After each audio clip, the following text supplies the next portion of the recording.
হবে না তো, কিন্তু ওই যে একটা একটা ওই যে আমি বলি সবসময় যে মডেলদের দ্বারা অভিনয় হয় না, এই লাইনটা এবং তার সাথে আমার দীর্ঘ আলাপচারিতা যে আমি ডিফারেন্ট ক্যারেক্টার পোর্ট্রে করতে চাই, তার উৎসাহ সবকিছু মিলে যে হয়তোবা কোনো একটা জায়গায় কিছু একটা হয়ে যায়।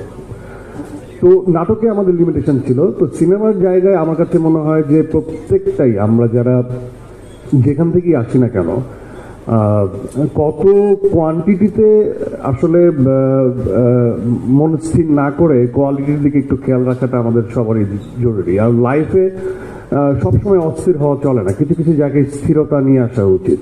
আমার কাছে মনে হয় যার প্রসার যত হয়, যার যত উপরের দিকে উঠতে থাকে, তার দায়িত্ববোধের জায়গাটা অনেক বেশি দৃঢ় হওয়া উচিত এবং সময় নিয়ে কাজ করা উচিত। তারপরে তো আমরা যেটা চাই সেটা আসলে এক্সিকিউট হয় না, বাট সেটা সময় নিলে সেটার পার্সেন্টেজটা আসলে আমরা বাড়াতে পারি।